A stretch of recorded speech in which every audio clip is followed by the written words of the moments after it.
My name is Vivienne Colt, and I am 47 years old.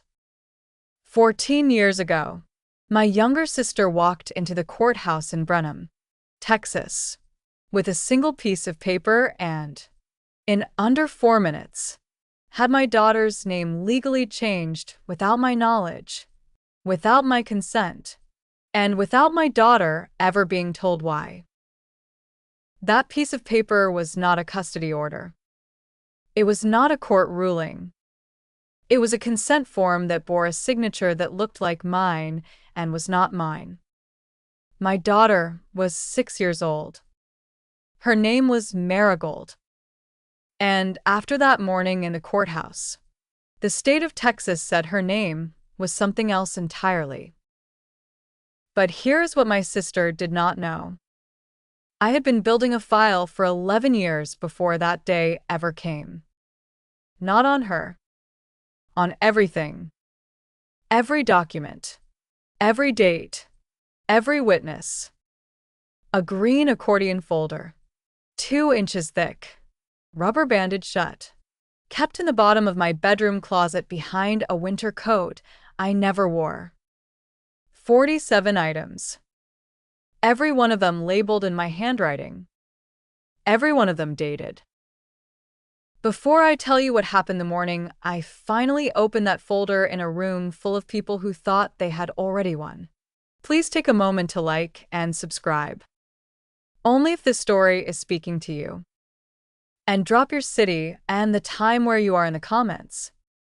I read every single one, and knowing where you are when you hear this means more to me than I can say. Now let me take you back to the spring of 1991, to a yellow house on the edge of a pecan orchard in Washington County, Texas, and the family that shaped everything that came after. My mother, Darlene Colt, was a practical woman. She kept the house clean, kept the bills paid, and kept her feelings to herself the way people of her generation were taught to. She worked the front desk at a dental office for 22 years.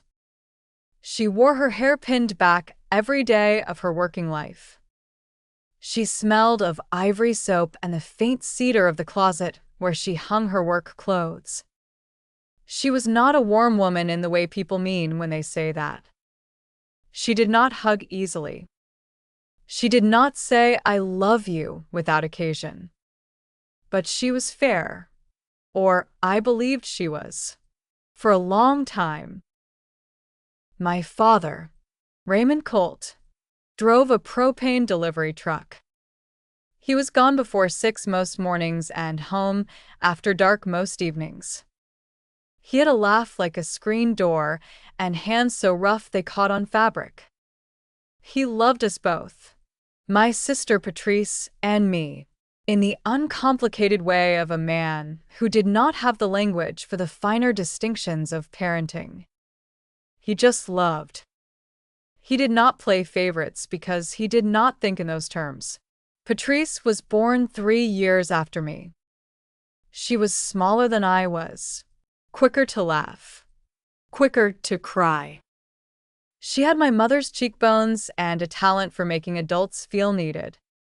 From the time she was 4 or 5, she understood instinctively that helplessness was a currency. She would ask my father to open jars she could have opened herself. She would ask my mother to read her things she had already learned to read. She was not doing it consciously, not at that age. It was simply how she moved through the world, and the world rewarded her for it. I was the opposite. I was the child who figured things out quietly and did not announce it. I read early. I cooked my own breakfast by the time I was 8. I did not ask for help because asking felt like a confession of weakness. And in our house, weakness had a cost I had not yet learned to name. My mother called me her capable one. She meant it as a compliment. What it meant in practice was that Patrice got the attention and I got the assumption that I was fine. There was one person in that house who saw the difference and did not pretend it was not there. My father's mother, my grandmother Eula Colt, lived 40 minutes east of us in a town called Chapel Hill. She was a retired schoolteacher, 70 years old when I was born, with a garden that ran the full length of her backyard and a kitchen that smelled of coffee and bacon grease from 6 in the morning until noon. She wore house dresses in floral prints and kept her white hair in a braid down her back. She was the most precise person I have ever known. She kept a ledger of every gift she gave every grandchild, so that nothing would ever be unequal. She kept a recipe box organized by season. She kept her important papers in a cedar box with brass hinges that sat on the top shelf of her bedroom closet. And she told me once, when I was 9 years old and had just lost a spelling bee I should have won because I second-guessed myself, she said, "Vivienne, the only thing in this world that cannot be taken from you is what you know and what you can prove. Learn the difference between those two things, and you will be all right." I did not understand what she meant that day. I would spend the next 38 years learning. Eula was the one who noticed that my mother bought Patrice a new Easter dress every year and mended mine. She was the one who noticed that when I won the District Science Award at 14, my mother called Patrice's piano teacher to reschedule a lesson and never called the school to acknowledge the award. She was the one who, at Christmas dinner when I was 16, said quietly to my mother across the table, "Darlene, Vivienne got an A in calculus. You might want to say something to her." My mother said, "Oh, yes. Good job, honey," and then asked Patrice if she wanted more sweet potatoes. Eula watched all of it. She never made a scene. She just watched. And she remembered. And she made certain preparations that I did not learn about until much later. I left Brenham at 18 on a partial scholarship to state school in San Marcos, studying social work. I worked 20 hours a week at a copy shop to cover the rest. I ate peanut butter sandwiches 4 nights a week. I wore the same 3 pairs of jeans for 2 years. I did not ask my parents for money because I had learned early that asking my parents for money meant owing something I could not calculate in advance. I graduated in 4 years. I got a job with the Texas Department of Family and Protective Services in Austin. Child welfare. Case management. I was 23 years old, sitting across from families in crisis every day, and I was good at it in a way that surprised even me. I was good at it because I understood, from the inside, how a family could look functional from the outside and feel like a slow leak from within. I met a man named David Reyes in Austin. He was a high school history teacher. Steady, patient, funny in the dry way that wears well over time. We married when I was 28. We had a daughter in 2003. We named her Marigold, after Eula's favorite flower, the one she grew in rows along the back fence of her garden in Chapel Hill. Eula was 82 years old when Marigold was born. She held her at the hospital and said, "There she is. I've been waiting for her." She said it like she meant something more than the obvious. David and I divorced when Marigold was 4. It was not a dramatic ending. It was a quiet one, the kind that comes from 2 people who were better friends than spouses realizing that fact too late. We shared custody without a court fight. We both lived in Austin. We were, by any reasonable measure, doing it right. Patrice had moved to Austin 2 years before the divorce. She was working in real estate, or trying to. She was between things, as she often was. She had a way of arriving in a person's life during a transition and making herself indispensable during the chaos of it.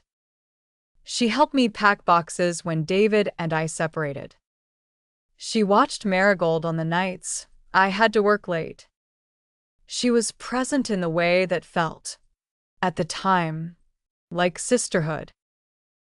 I did not see what she was doing. I was 33 years old, newly single, working full-time, raising a 4-year-old, and I was tired in the way that lives in your bones. I did not have the bandwidth to watch carefully. I understand now, exactly what Patrice was counting on.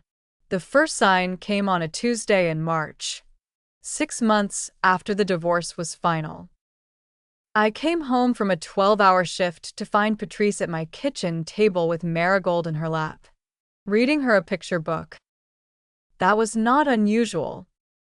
What was unusual was the way Marigold looked up at me and said, "Aunt Patrice says I can call her Mama P." I stood in the doorway for a moment. Patrice looked up and smiled. "She came up with it herself," she said. "Isn't that sweet?" I said it was fine. I was too tired to say anything else. The second sign came 4 months later. I had a case that required me to travel to a county office in Waco for 2 days, a Thursday and a Friday. Patrice agreed to stay with Marigold. When I came home Friday evening, Marigold was wearing a new dress I had not bought, and there was a framed photograph on the refrigerator of the two of them at a park, printed and hung while I was gone.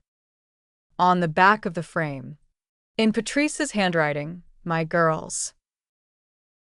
I took the photograph down. I did not say anything to Patrice about it. I put it in a kitchen drawer. The next morning, it was back on the refrigerator. The third sign was the one I should have acted on immediately and did not. Marigold's pediatrician called me at work in November of that year to confirm an appointment. I had not made any appointment. When I asked the receptionist to clarify, she said the appointment had been scheduled by a woman who identified herself as Marigold's mother. The name she had given was Patrice Colt. I called Patrice that evening. She said she had been worried about a cough Marigold had and had taken her in. She said she had not meant to cause confusion. She said she was just trying to help. Her voice was soft and reasonable, and I could hear, underneath it, the same tone she had used since childhood when she was performing helplessness. I said, "Patrice, you cannot identify yourself as her mother." She said, I know. I'm sorry. I just love her so much." And I let it go. I let it go because I was 34 years old and exhausted, and because I still believed, in spite of everything, that my sister was fundamentally on my side. I was wrong about that in a way that took me years to fully understand. The morning I found out about the courthouse was a Monday in April. Marigold was 6. I had dropped her at school at 7:45 and gone to work. At 9:14 in the morning, I got a call from Marigold's school asking me to confirm a form that had been submitted the previous week updating Marigold's emergency contact information. The form listed Patrice Colt as primary guardian. The form also listed Marigold's name as Marigold Colt Reyes, hyphenated, which was not her legal name. I drove to the school on my lunch break. The office administrator showed me the form. It had my signature on it. I had not signed it. I told her that. She looked at me with the careful expression of someone trying to decide whether to believe what they are hearing. That afternoon, I called the Washington County Clerk's office in Brenham, where Marigold had been born, and where, as I would learn in the next 48 hours, a petition to amend a birth record had been filed and approved 6 weeks earlier. The amendment added Patrice Colt as a secondary registrant on my daughter's birth record. The petition had been accompanied by a notarized consent form bearing my name. I want to be careful here, because I spent a long time in child welfare, and I know the difference between what something looks like and what it is. What this looked like was a clerical matter, a form mishandled, a bureaucratic error. What it was, as I would spend the next 14 years proving, was the first move in a deliberate and patient campaign to position my sister as my daughter's primary caregiver, to blur the legal lines of parentage until they were indistinct enough to exploit. I did not scream. I did not confront Patrice that day. I drove home. I put Marigold to bed. And I sat at my kitchen table for 2 hours with a yellow legal pad and wrote down every incident I could remember, in order, with dates and descriptions. It was 11 pages. I put those 11 pages in a green accordion folder. I labeled the folder with a piece of masking tape. I wrote the date on the tape. And I started keeping records. I need to pause here for a moment, because I want to speak to you directly. If you are watching this and you have ever had someone in your family do something so methodical, so patient, so carefully designed to look like love while it was actually something else entirely, I want you to know that I see you. The hardest part is not the betrayal itself. The hardest part is the moment you realize how long it has been going on, how many small things you explained away, how many times you chose to believe the charitable interpretation because the alternative was too painful to hold. If you have been there, drop the word green in the comments. Just that one word. I will know what you mean. And if you have not been there but you are watching someone you love go through it right now, type watching. Because sometimes the most important thing is just knowing you are not alone in the room. Please subscribe if the story is landing with you. And let us keep going, because what happened next is the part that changed everything. Now, back to the story. I filed a complaint with the Washington County Clerk's Office the following week. I hired an attorney, a woman named Carolyn Marsh, who had an office on the second floor of a building on Main Street in Brenham and who wore reading glasses on a beaded chain and spoke in the measured cadence of someone who had seen most things. She reviewed the petition and the consent form. She told me the signature was close but not identical to mine. She told me we had a case. She also told me it would take time and money I did not have in abundance. I had $4,200 in savings at that point. I put $3,000 of it toward Carolyn's retainer. I drove a car with 200,000 miles on it. I packed Marigold's lunches every morning and did not buy myself new clothes for 2 years. I worked overtime whenever it was offered. I did not tell David the full scope of what was happening for 3 months, because I was ashamed in the way you are ashamed when someone has gotten close enough to harm your child and you let them. When I finally told David, he sat very still for a long moment.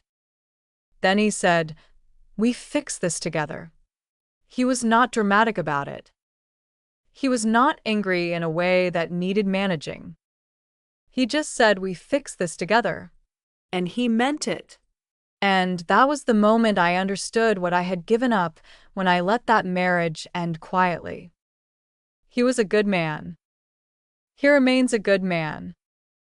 We did not get back together. But from that day forward, we were a unit in the way that mattered most. Eula died in the fall of that year. She was 84 years old. She died in her own bed in the house in Chapel Hill, which was exactly what she had wanted. I drove out with Marigold the morning after she passed and sat in her garden for an hour while Marigold picked up pecans from the ground and put them in her coat pockets. The garden smelled of turned earth and something sweet I could never name. I cried once, briefly, in the bathroom of Eula's house. Then I stopped and washed my face and went back outside. 2 weeks after the funeral, Eula's attorney, a man named Gerald Fitch who had handled her affairs for 30 years, called me and asked me to come to his office. He had an office in Brenham that smelled of wood polish and old paper.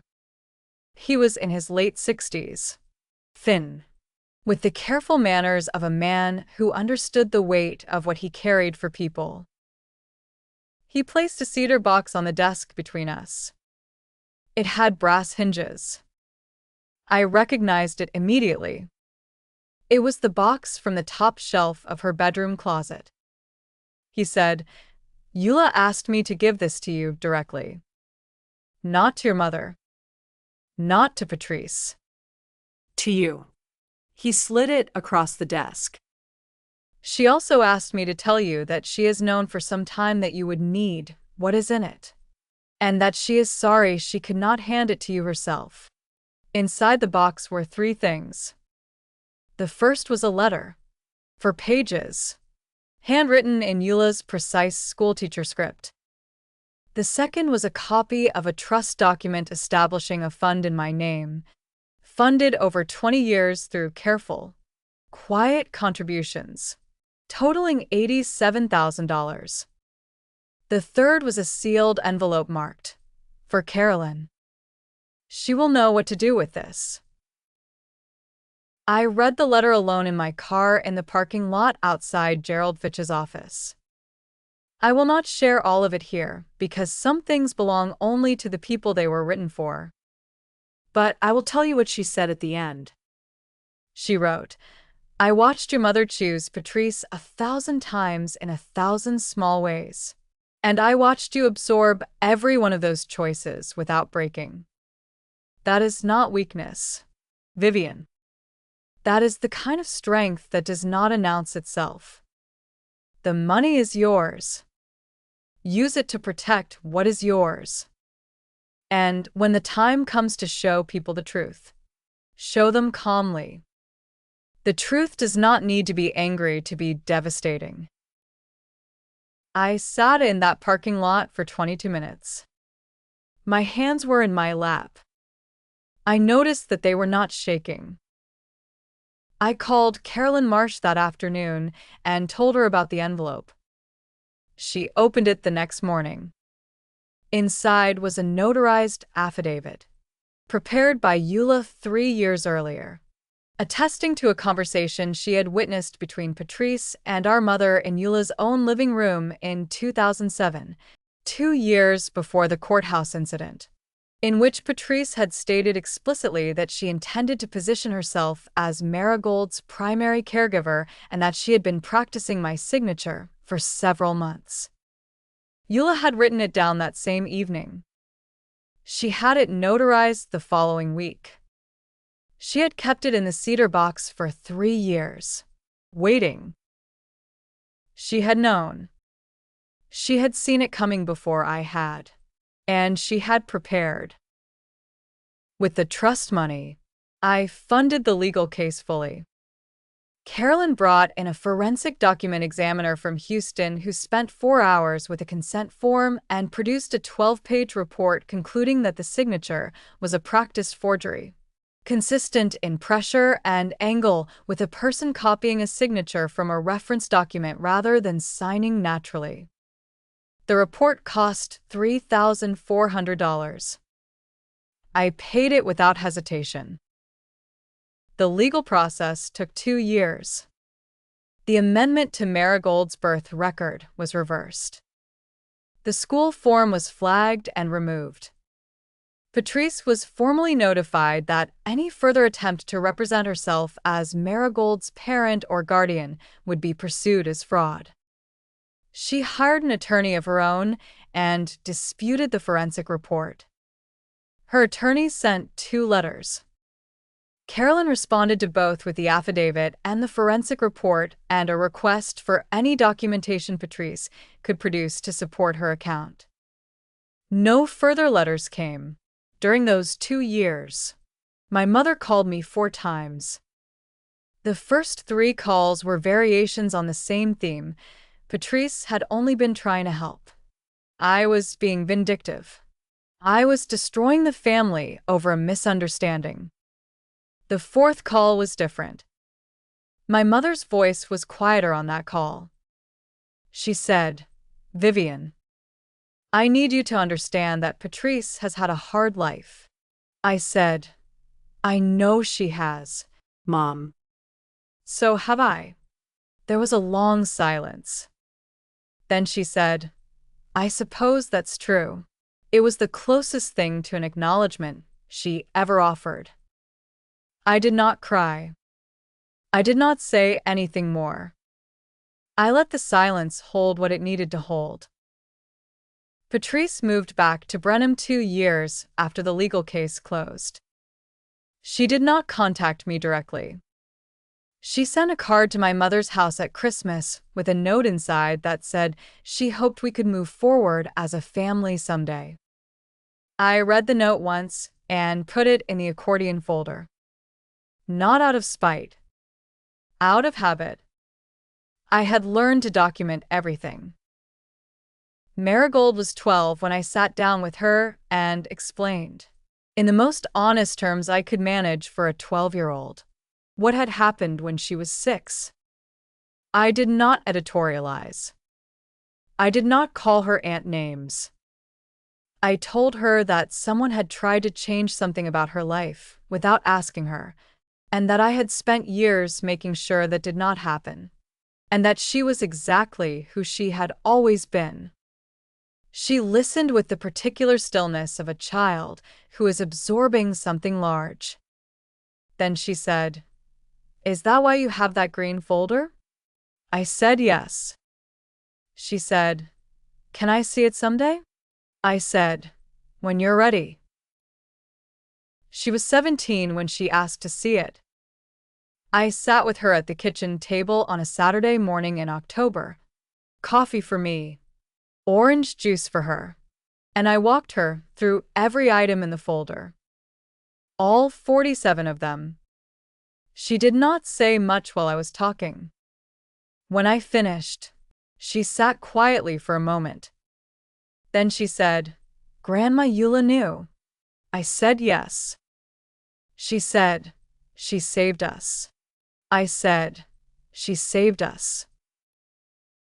The moment that brought everything to its conclusion came not in a courtroom, not in a lawyer's office, but in a conference room at the Texas Department of Family and Protective Services Regional Office in Austin on a Thursday morning in September, 14 years after the courthouse in Brenham. I had been promoted 7 years earlier to a supervisory role. 3 years after that, I became a regional program director. I had 41 staff members under my supervision and responsibility for child welfare case management across 4 counties. I say this not to impress, but to give you the context for what happened in that conference room. Patrice had applied for a position with the department. A case management role, entry level, in the Austin Regional Office. The application had gone through normal channels and had reached my desk because all applications for the Austin region came through my office for final review. The name on the application was Patrice Colt. I want to be clear about what I did and what I did not do. I did not reject the application. I did not call anyone. I did not make any move at all until the application triggered the standard background check process, which, for positions involving child welfare work, included a review of any prior legal proceedings related to child welfare or document fraud. The Forensic Document Examiner's report from 2009 was part of the public record of the civil case. The affidavit was part of that record. The background check surfaced both of them. The department's protocol in such cases was a formal review meeting. That meeting was scheduled for a Thursday at 10 in the morning. I was notified as the regional director. I was present as a procedural matter. I walked into that conference room at 9:58. Patrice was already seated across the table with a woman I did not recognize who I assumed was her personal attorney. My department's HR director, a man named Thomas Okafor, was at the head of the table. 2 members of the department's legal team were present. There was a court reporter in the corner. Patrice saw me when I walked in, and her face went through 3 expressions in the space of about 2 seconds. The first was surprise. The second was something that looked like calculation. The third settled into the smooth, reasonable expression she had worn my entire life when she needed something to go her way. I sat down. I placed the green accordion folder on the table in front of me. I had carried it from my office, where it had lived in the bottom drawer of my desk for the past 11 years. It was worn at the corners now, the rubber band replaced twice. It still had the original masking tape label on the front tab, my handwriting, the date from the night I sat at my kitchen table with a yellow legal pad and started writing things down. Thomas opened the meeting. He explained the procedural context. He noted that the background check had surfaced 2 items for review. He asked Patrice's attorney if she had reviewed the documentation.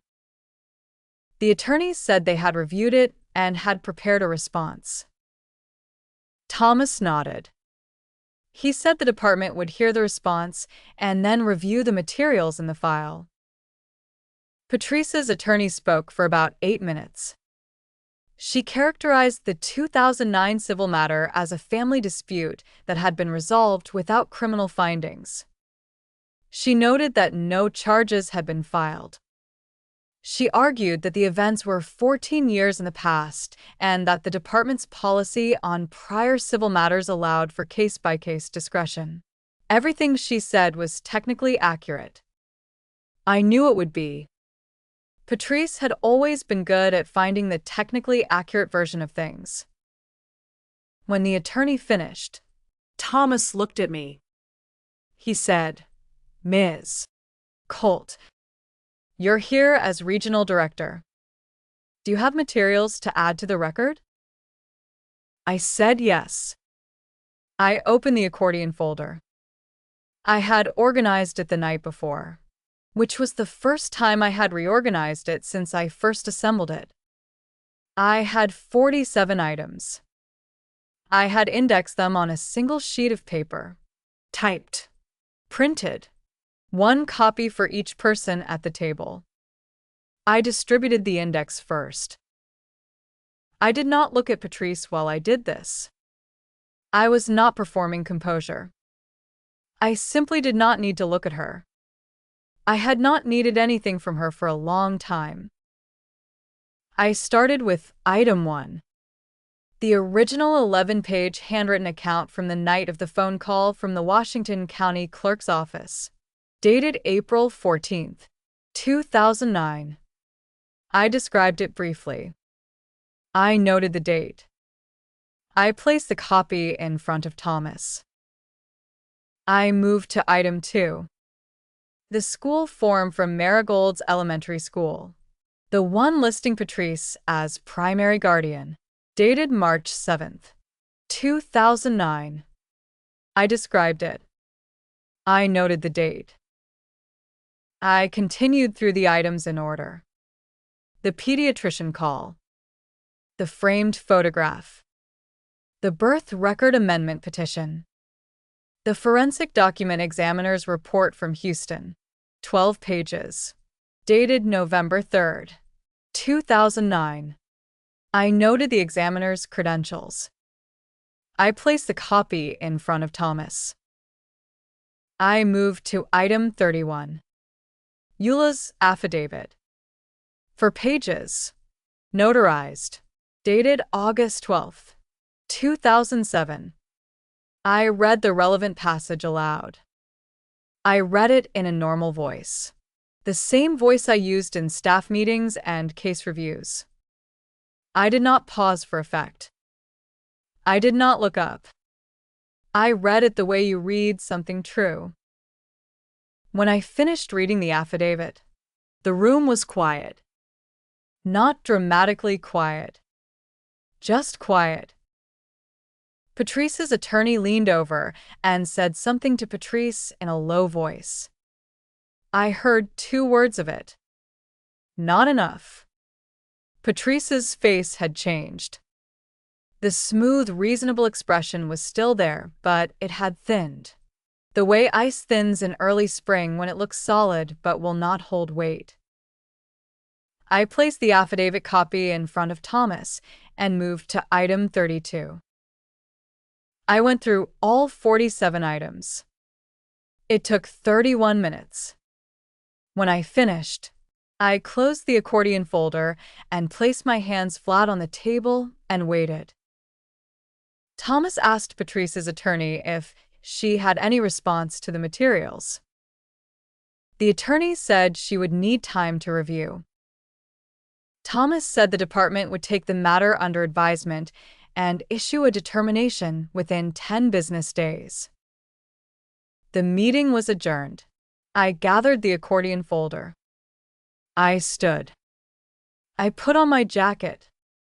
I did not say anything to Patrice directly. As I reached the door, I heard her say my name. Just my name. Vivienne. I stopped. I turned around. She was looking at me with an expression I had not seen on her face before, not in 47 years. It was not the helplessness. It was not the performance. It was something quieter and more honest. And I think, if I am being fair, it was the first genuinely unguarded thing she had shown me since we were children. I looked at her for 3 seconds. I counted them. Then I said, I hope you find work that suits you, Patrice. And I walked out. The department denied the application 10 days later on the grounds that the documented history of document fraud in a matter involving a minor was inconsistent with the requirements of a child welfare position. The determination was formal and procedural and went into the department's records. It was not public. It did not make the news. It did not ruin her. It simply closed a door. I need to stop here for a moment and talk to you directly, because I think some of you watching this have been carrying something similar for a long time. There is a particular kind of exhaustion that comes from being the one in your family who keeps the records, who remembers the dates, who saves the forms, who holds the proof that nobody asked for and everybody needed. It is lonely work. People will tell you that you are being too careful, too suspicious, that you are holding a grudge, that family forgives. They will say these things from the comfort of having never needed the folder. I want you to know that keeping the records is not the same as being unforgiving. It is not the same as refusing to heal. It is the work of protecting what matters when the people who were supposed to protect it chose not to. If you have ever been the one in your family who kept the records, drop the word folder in the comments. I will see it.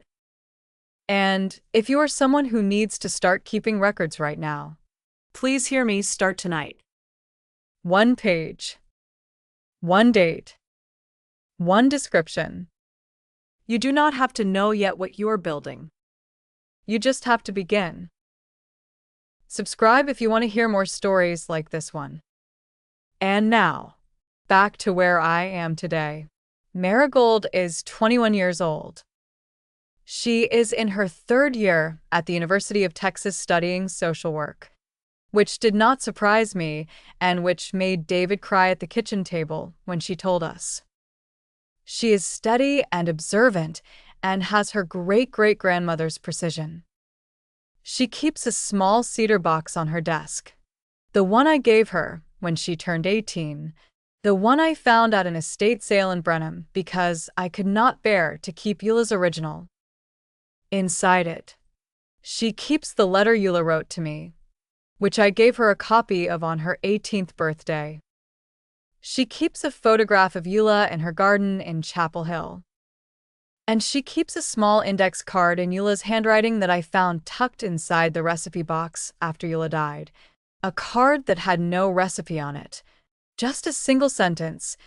The only thing in this world that cannot be taken from you is what you know and what you can prove.